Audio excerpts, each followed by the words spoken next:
नमस्कार, मैं अनंत कौशिक। आप देख रहे हैं ब्रेकिंग न्यूज़ दिल्ली एनसीआर। हम लोग इस वक्त मौजूद हैं द्वारका सेक्टर 22 में। हमारे साथ मौजूद हैं कांग्रेस की प्रत्याशी सुमिता मलिक, जो द्वारका बी वार्ड से हैं। साथ में अमृता धवन हैं, जो प्रदेश अध्यक्ष हैं कांग्रेस महिला मोर्चा की। साथ में विद्या जी हैं, जो सीनियर लीडर हैं और दिल्ली की प्रभारी हैं। एमसीडी में अमृता जी क्या देखती हैं, क्या बदलाव होना चाहिए और इस बार कांग्रेस बदलाव ला पाएगी? देखिए, निश्चित रूप से इस बार जो चुनाव है वो इस बात को तय करने वाला है कि दिल्ली को हम किस ओर ले जाना चाहते हैं। कांग्रेस ने नारा दिया है कि एमसीडी मतलब मेरी चमकती दिल्ली। हम चाहते हैं कि दिल्ली को जो कूड़ा घर बना दिया है, दिल्ली को जो शराब के ठेकों का घर बना दिया था, शराब खाना बना दिया था, दोनों ही सरकारें जो हैं दिल्ली को चलाने में विफल हुई हैं। अगर हम दिल्ली सरकार की बात करें, वो बातें करते हैं कि हमें एक मौका दे दीजिए, लेकिन उनको जब दिल्ली में मौका मिला हुआ है तो अपने दायित्वों को ही नहीं निभाते। वो आज लोगों तक अच्छा साफ पानी नहीं मिल रहा, लोगों को गटर से मिक्स किया हुआ पानी पीना पड़ता है। आज लोगों को आप स्ट्रीट लाइट्स देखिए, स्ट्रीट लाइट्स नहीं है, सड़कें टूटी हुई हैं। तो जो उनकी जिम्मेदारी थी उन्होंने वो भी नहीं निभाई। भाजपा एमसीडी में थी तो एमसीडी का आप देखिए क्या हाल है। गली गली जो लोग हैं वो किस तरीके से कूड़े से परेशान हैं। एक सिस्टम, एक व्यवस्था बनी थी कि घर से जाके कूड़े को उठाएंगे, लेकिन धीरे धीरे वो सब व्यवस्थाएं बंद कर दी गई हैं। दिल्ली में एमसीडी की जो पेंशन मिलती थी महिलाओं को, बुजुर्गों को, विधवा बहनों को, वो भी बंद कर दी गई। दिल्ली के अंदर जो लाडली योजना चलती थी वो भी दिल्ली सरकार ने बंद कर दी। जितनी भी कल्याणकारी योजनाएं थी, आज दिल्ली में कुछ नहीं है, सब कुछ ठप पड़ा है। लोग चाहते हैं कि वापस कांग्रेस वाली दिल्ली हो, महिलाओं वाली दिल्ली हो, जहाँ पे महिलाओं का एक से हो, महिलाओं का पार्टिसिपेशन हो। इसलिए सुमिता जी जो है हमारे बीच में एक बहुत ही बेहतरीन पढ़ी लिखी एक सक्षम महिला हैं, जो जानती हैं कि क्या है द्वारका के मुद्दे। वो जानती हैं कि किस तरीके से लोगों को जोड़ना है, किस तरीके से इन मुद्दों पे काम करना है। तो आज हम उन्हीं के लिए यहाँ पर सब उपस्थित हुए हैं और मुझे पूरा विश्वास है कि ये जो करप्ट एमसीडी है इसको उखाड़ फेंकने का काम कांग्रेस करेगी। आज तीन विचार सामने हैं। भारतीय जनता पार्टी का विचार है कि नहीं खोखले प्रचार, केवल काम, और उस पर साथ में आम आदमी पार्टी का दावा है कि एमसीडी में भी केजरीवाल। आप कहते हैं मेरी चमकती दिल्ली। मेरी चमकती दिल्ली सुनने में, देखने में अच्छा लगता है, लेकिन आज जो मुकाबला है आम आदमी पार्टी और भारतीय जनता पार्टी के बीच कमोबेश माना जा रहा है। ऐसे में जो खोई हुई ज़मीन है कांग्रेस पार्टी की, उसको कैसे वापस लाएंगे? देखिए, अगर मीडिया हमारा साथ दे, जैसे आज आप हमारा साथ दे रहे हैं, आप हमारे राय को, हमारे विचार को, हमारे कैंडिडेट्स को कवर कर रहे हैं। देखिए, व्यवस्था को कंट्रोल किया हुआ है। एमसीडी या दिल्ली सरकार की बात नहीं है, बात है दिल्ली में कांग्रेस ज़मीन पर हर रोज़ काम करती है, लेकिन जिस तरीके से व्यवस्थाओं को कंट्रोल किया हुआ है वो दिखाने का जो काम है। आज सारा दिन आप टीवी को ऑन करेंगे तो या मोदी जी चला देते हैं या केजरीवाल वो चला देते हैं। उनको कांग्रेस क्यों नहीं दिखती नेशनल टीवी चैनल्स को? उनको समझना पड़ेगा कि फेयर प्ले वो प्रेजेंट करें। फिर पब्लिक ने जिसको जिताना है वो पब्लिक का काम है, लेकिन पब्लिक ये जरूर जानती है कि शीला दीक्षित जी ने 15 साल किया, आज ये जो घर बसे हैं ये कांग्रेस की देन है। बहुत अच्छी बात की सुमिता मलिक जी ने कि आज दिल्ली के अंदर एक घर खरीदना ना के बराबर हो गया, कि आपके पास जेब में इतना पैसा नहीं है कि आप अपने पैसे से घर खरीद सके। लेकिन कांग्रेस ने उस जमाने में लोगों को घर दिए बसने के लिए। क्यों दिए? क्योंकि ये लोग अपने लोग हैं, ये देश के लोग हैं, ये हमारे लोग हैं। तो ये हमारी जिम्मेदारी है कि हम इन लोगों को कैसे बढ़ाएं, कैसे आगे इनके लिए व्यवस्थाएं तैयार करें, इनको शिक्षा प्रोवाइड करें, इनको अच्छा स्वास्थ्य जो है कल्याणकारी योजना इन तक पहुंचे। लेकिन क्या कोई प्लान है इन लोगों के पास? कोई प्लान नहीं। ना आम आदमी पार्टी के पास कोई प्लान है। सिर्फ बोल देने से नहीं होगा, सिर्फ विज्ञापन छापने से, बस स्टैंड पे विज्ञापन लगाने से, टीवी पे विज्ञापन आने से, अखबारों में छापने से, इससे आपका जो नकाब है वो उतर चुका है। अब लोग जानते हैं कि केजरीवाल सिर्फ बातें करते हैं और केजरीवाल बीजेपी की बी टीम है। इनका जब सहूलियत होता है ये एक साथ हाथ मिलाते हैं, जब इनकी सहूलत नहीं होती तो ये वाद विवाद करते हैं। और भाजपा का 15 साल का कुशासन सबने देखा है, हर चीज़ देखी है। तो आज लोग त्रस्त हैं, लोग खुद परेशान हैं।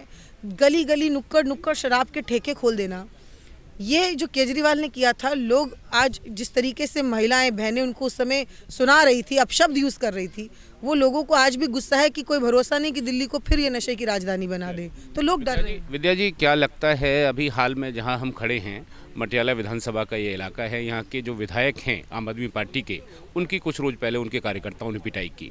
कई ऐसे वीडियो सामने आए हैं कि जिसमें जो उनके प्रत्याशी थे आम आदमी पार्टी के विभिन्न वार्ड में, वो गए तो उनको प्रचार करने से मना कर दिया गया, वहाँ से जनता ने उनको लगभग खदेड़ दिया। ऐसे में कहीं ना कहीं आप देखती हैं कि आम आदमी पार्टी ने जो ज़मीन कांग्रेस की छीनी थी, आज उसको वापस पाने का एक मौका है आप लोगों के पास। देखिए, बिल्कुल मौका है किसी भी देश की सरकार, किसी भी प्रदेश की सरकार, उसकी नैतिक जिम्मेदारी होती है कि उस प्रदेश और उस देश में रहने वाले लोगों की सुरक्षा करना। और आज हम देख रहे हैं क्या ये देश और इस प्रदेश की सरकार लोगों की सुरक्षा करने में सक्षम है या नहीं। सुरक्षा सिर्फ हम ये नहीं कहेंगे कि एक तरह से जान की सुरक्षा है, लेकिन सुरक्षा ये भी होती है क्या हम उनको रोज़गार दे पा रहे हैं, क्या हम उनको शिक्षा दे पा रहे हैं, क्या हम उनके स्वास्थ्य की सही देखभाल कर पा रहे हैं। लेकिन वो तीनों चीज़ें हमें यहाँ नहीं दिख रही हैं। दिल्ली में सिर्फ एक चीज़ पे इन्होंने हल्ला किया था केजरीवाल सरकार ने कि स्कूल हमने बहुत अच्छे किए हैं, लेकिन वो साफ दिख रहा है कि वहाँ पे क्या है, और उससे ज़्यादा खर्चा उन्होंने अपने प्रचार पे कर दिया है।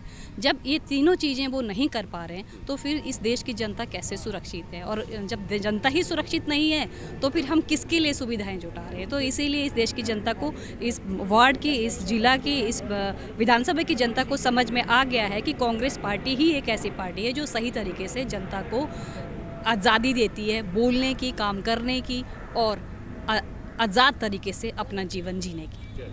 सुमित्रा जी, द्वारका में पेड पार्किंग बड़ा मुद्दा है। सेक्टर 6 की मैं बात करूं तो रोज़मर्रा की ज़रूरत का सामान लेने के लिए जो लोग जाते हैं उनको वहां पे पेड पार्किंग का सामना करना पड़ता है। ऐसे में आपका स्टैंड क्या रहेगा? अगर आप चुन के आती हैं तो पेड पार्किंग ख़त्म की जाएंगी, साथ में जो स्लैब हैं डीडीए के तमाम जगह टूटे हुए हैं, उनकी वजह से कुछ जानें भी पीछे गई हैं। ऐसे में आपका स्टैंड इस सब पे क्या है? मैं ये कहना चाहूँगी आपको, जो आप मुझे काम के लिए पूछ रहे हैं करेंगे।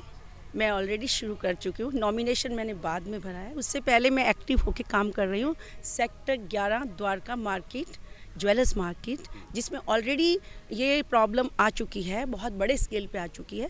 क्योंकि वहाँ पर देखिए ज्वेलर्स मार्केट है, स्टार्ट हुई है बननी अभी, लेकिन वहाँ पर छोटे छोटे काम, मतलब वो भी हैं, ग्रॉसरी शॉप भी हैं, केमिस्ट शॉप भी है। सोचो एक सैरेडन लेने जाता है बंदा, उसको पहले तो 50 रुपये की पार्किंग देनी पड़ती है। एक मैच बॉक्स देने जाता है, 10 रुपये की मैच बॉक्स लेने जा रहा है, 50 रुपये की पार्किंग दे रहा है। तो ऐसे कैसे चलेगा? ये ना तो पब्लिक के हित में है, ना ही शॉपकीपर्स के हित में है जो वहाँ व्यापारी बैठे हैं। तो मतलब व्यापार भी ख़त्म हो जाए, पब्लिक भी परेशान हो, ये सारी चीज़ों को देखते हुए नज़रअंदाज किया जाता है। हम ऑलरेडी इस पर काम कर रहे हैं और हम करते रहेंगे। अभी मैं दूसरी बात कहना चाहूँगी कि साई इनक्लेव की बात करते हैं, जहाँ हम खड़े हैं, जहाँ लोगों ने हमें डिमांड पे बुलाया है कि आइए हमारी समस्या सुनिए। हम वहाँ आए हैं, लोगों ने बहुत अच्छे से संवाद हुआ है हमारा। उनका कहना है 120 गज का प्लॉट एक साइज़ होता है भाई साहब, इतना बड़ा प्लॉट वो एक एक आदमी को दिया है, और उस एक 120 गज के प्लॉट की इंदिरा गांधी जी ने एक कॉलोनी बनाई है। ये साई इनक्लेव जैसा बना दिया था एज इट इज़। जितनी सर्विसेज शीला मैम तक रहते उनको मिली हैं, उसके बाद फुल स्टॉप लगा पड़ा है, आगे बढ़े ही नहीं हम। मतलब जो तो कांग्रेस ने दे दिया वो आपको मिल गया, काफ़ी है। अब इस पर टैक्स लगाओ या आप अपने जेब से पैसा खर्च करो तो जियो, वरना हमारा कोई फ़र्ज़ नहीं है।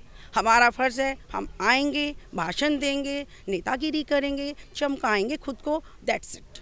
तो हम इस तरह का काम सीखे ही नहीं है, हमारे संस्कारों में ही नहीं है। हमने सीखा है ज़मीन से जुड़ के काम करना, बड़ों से सीखना, और एक तरह से बिल्कुल पक्के वादे और नियत से काम करना।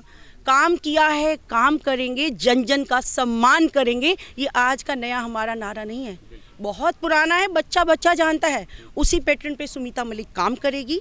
यही मेरी आपसे गुजारिश है कि मेरा मैसेज कृपा करके दें, क्योंकि हमें कहीं दिखाया नहीं जा रहा।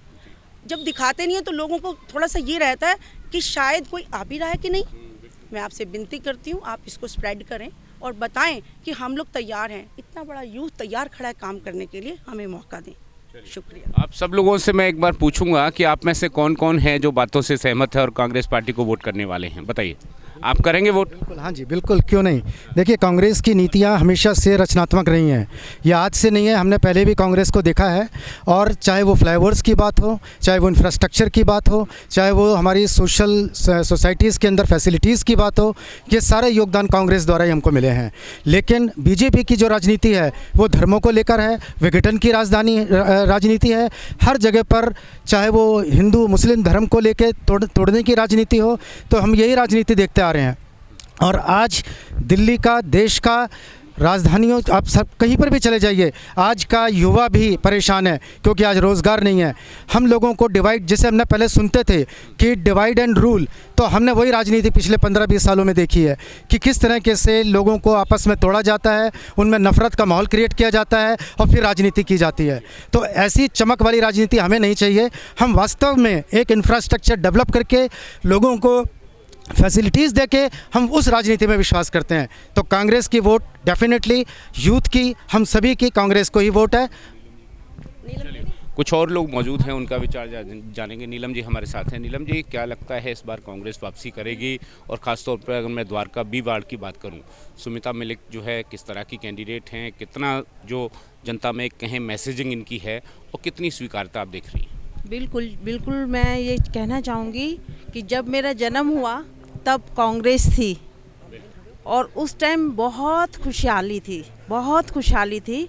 और जब अब थोड़ा बड़े हुए हैं हम, और जब ये सत्ता बाकी लोगों के हाथ में आई है, विपक्ष के हाथों में आई है, तो हम सबका हाल बेहाल हुआ है। और हम ये वेट कर रहे हैं बहुत टाइम के बाद, हम ये आज हमें लगता है कि हम फिर से एक अच्छी स्वच्छ वातावरण में हम और हमारे बच्चे सांस ले पाएंगे और आगे बढ़ पाएंगे। धन्यवाद। मैम, क्या कुछ जोड़ना चाहेंगी? कांग्रेस पार्टी इस बार वापसी करेगी एमसीडी की सत्ता में, सुमिता जी को निगम पार्षद आप देखना चाहती? मैं बहुत ज़्यादा तो नहीं जानती हूँ पॉलिटिक्स के बारे में, बट हम लोग भी इसी दुनिया में रहते हैं। मेरा सबसे बड़ी बात यह है कि कभी कोई किसी को भी अंडर एस्टिमेट ना करे। जब ज़्यादा देर के बाद बहुत सारी चीज़ें जब हमको दिखने लगती हैं, कुछ दिनों में तो हमें पता नहीं चलता कि क्या हो रहा है। धीरे धीरे हर आदमी, और द्वारका में तो ज़्यादातर मेजॉरिटी में लोग जो है वो पढ़े लिखे हैं। सोसाइटी में अगर आप देखेंगे तो सभी लोग जो है वो अपने बारे में जानते हैं कि हमारे लिए क्या अच्छा है, चाहे वो मुंह से कुछ नहीं बोलते, अंदर से सब समझते हैं कि हमारे साथ क्या चल रहा है। मेरा कहना ये है कि सब पढ़े लिखे लोगों से कि जो हो रहा है, जो दिख रहा है, ज़रूरी नहीं है वो सच है। मतलब जो हमें महसूस होता है, हमें उसके हिसाब से चलना है। पार्टी कोई भी जीते, बट ऑपोजिशन स्ट्रांग होना बहुत ज़रूरी है। जब तक ऑपोजिशन स्ट्रांग होता है, तब तक जो काम करने वाले लोग हैं उनको भी लगता है कि अगर हमने संभल के काम नहीं किया तो नेक्स्ट डे हम पीछे हट जाएंगे। और कई बार हमारे को इतनी मेजॉरिटी मिल जाती है तो हम जो भी करना चाहते हैं, हम समझते हैं कि अब हमारे पास पावर है, हम कुछ भी कर सकते हैं। तो मेरा सिर्फ इतना है कि सबको साथ लेके चलने के लिए, जो लोग हमारे साथ हैं या जिनको हम रोज़ देखते हैं, जो हमारा कैंडिडेट मजबूत है, हमें उनके लिए ज़रूर सोचना चाहिए। और सुमिता जी जैसे हैं, ये द्वारका में कैंडिडेट हैं, और जो हमारे आसपास लोग हैं वो सब इनको जानते हैं कि ये कैसा काम करती हैं, कब से काम कर रही हैं और कितनी स्ट्रॉन्ग कैंडिडेट हैं। तो हम सभी को रिक्वेस्ट करना चाहते हैं कि जो जो सुमिता मैम के बारे में जानते हैं या उन्होंने इनको पर्सनली देखा है, या कांग्रेस की जो भी हमने आज तक उनकी अच्छाइयाँ हमारे को पता है, क्योंकि हमारी एज भी ऐसी है कि हम भी कांग्रेस को बहुत पहले से जानते हैं। तो सभी जो लोग हैं जिनके मन में ये भावनाएं हैं, कांग्रेस से लोग भावनात्मक रूप से भी जुड़े हुए हैं, जो नए आए हैं वो अभी काम कर रहे हैं। तो हमें सारी चीज़ों को समझ के, और वोट कोई भी दे, मन से दे और दिल से दे, कैंडिडेट को देख के दे। उन्होंने काम किया है, मेरा सपोर्ट तो इनके साथ है। तो मैं बहुत बहुत धन्यवाद, बहुत बहुत। क्या पंकज, क्या कुछ कहेंगे, किस तरह का जन समर्थन मिलता हुआ देख, आप लगातार सुमिता जी के साथ हैं, किस तरह का माहौल है? देखिए, मैं पिछले कई दिनों से सुमिता मलिक जी के साथ हूँ, और मैं ये कहना चाहूँगा कि हमने कई एरियाज़ में विज़िट किया है। तो लोकल अगर हम देखें कि आज के टाइम की अगर हम बात करें 2022 की, तो छोटे छोटे गाँव में भी ना पानी की ऐसी कोई समस्या नहीं हो, लेकिन हम यहाँ द्वारका जैसी सिटी में अगर हम ऐसे एरिया में, सोसाइटी में जा रहे हैं, तो लोग हमें ये कह रहे हैं कि हमारे यहाँ पानी नहीं आ रहा। देखिए कितने मतलब लज्जा वाली बात है केजरीवाल और ये बीजेपी की सरकार के लिए, जो कहते थे फ्री पानी, फ्री बिजली। अरे पानी आएगा तभी तो फ्री मिलेगा ना। तो हमने कई जगह ऐसा विज़िट किया कि हमारे यहाँ कोई ऐसा पार्क की व्यवस्था नहीं है। अब ये पेंशन की बात हो रही थी, तो देखिए द्वारका वार्ड 120 से सुमिता मलिक जी वो कैंडिडेट हैं जो, देखिए एक रेजिडेंस को ना बेसिक चीज़ें चाहिए होती हैं उसकी, क्या रोड हो, ठीक है, बेसिक चीज़ें पानी हो, बिजली हो प्रॉपर, लेडीज़ के लिए पार्क हो, ये सब चीज़ें चाहिए होती हैं। कोई हमें ये नहीं चाहिए कि महीने का 10,000 रुपये हमें कोई नेता दे के जाए, ठीक है। तो बेसिक नीड्स पूरी करने के लिए सुमिता मलिक जी 120 वार्ड से हमारी कैंडिडेट हैं कि जो हमारी बेसिक नीड्स को पूरा कर सकती हैं। और लगता है कि माहौल बन रहा है इस समय सुमिता मलिक के पक्ष में? जी बिल्कुल बन रहा है, क्योंकि हमने कई जगह विज़िट किया तो वहाँ अभी पीछे भी बात हो रही थी कि आम आदमी पार्टी के नेताओं को लोग नकार रहे हैं और बीजेपी से भी थक चुके हैं लोग, क्योंकि 15 साल एक बहुत बड़ा, चलो ठीक है हम ये मानते हैं कि लोग कहते हैं कि 70 साल में कांग्रेस ने क्या किया, एक ये तो मतलब बेसिक नीड्स, ये एरिया की बात हो रही है। 15 साल में इस एरिया में या एमसीडी में बीजेपी की सरकार थी। तो मैं ये पूछना चाहता हूँ कि 15 साल में ऐसा लोगों को क्या मिला या क्या नहीं मिला जिससे लोग आपको गालियाँ दे रहे हैं? आपने ऐसे काम तो किए होंगे ना कि गाली खाने वाले की जो लोग गालियाँ दे रहे हैं, या ऐसा कुछ क्या मिला कि जो आप उनकी बढ़ाई नहीं कर पा रहे हैं? तो इसलिए मैं अपील करना चाहूँगा कि वार्ड 120 से सुमिता मलिक जी को भारी मतों से विजयी बनाइए। बहुत बहुत धन्यवाद, बहुत बहुत शुभकामनाएं। हाँ माता जी, क्या कुछ कहना चाहेंगी? मैं ऐसे बोल रही हूँ, जैसे ये हमने प्लाट बचाए हैं, हमने बेरा जैसे कष्ट उठाए हैं हमने, हम दिन में चुनाई करते और रात को गिरा जाते। हमारे छोटे छोटे बच्चे थे, उन्हें लेकर जब गांव में तो भागते। हमने बड़े कष्ट उठाए हैं ये कॉलोनी बचाने के से। हमने दिन रात ये कर दिया, कदे कोई से ये बन रहे हैं, कदे कोई से के पास जाते, कभी कोई से के पास जाते, सारी रात हम टेम्पू लेके घूमते। जब ये हमने दिन रात यहाँ पड़े रहते, अपने बच्चे भी ऐसे वो कर दिया, अगले भाई हमारे बच्चे नहीं है। जब ये हमने कॉलोनी बचाई है, बड़े कष्ट उठाए हमने। तो अब लगता है कि सुमिता मलिक आएंगी तो आपकी जो दुख है, दर्द है, तकलीफ़ें हैं, दूर होंगी? देखो हम जो हमारे वो है हम करेंगे, और जो इनका फर्ज है वे करो। देखो हाँ, चलिए बहुत बहुत धन्यवाद। सुना आपने तमाम जो लोग हैं विचार व्यक्त करते हुए, और आवश्यकता है कांग्रेस की, ऐसा लोग बताते हुए सुमिता मलिक के पक्ष में मतदान की अपील करते हुए, और माहौल जो है वो सुमिता मलिक के पक्ष में है, ऐसा लोग कहते हुए। इस समय सहयोगी विजय त्यागी के साथ मैं अनंत कौशिक।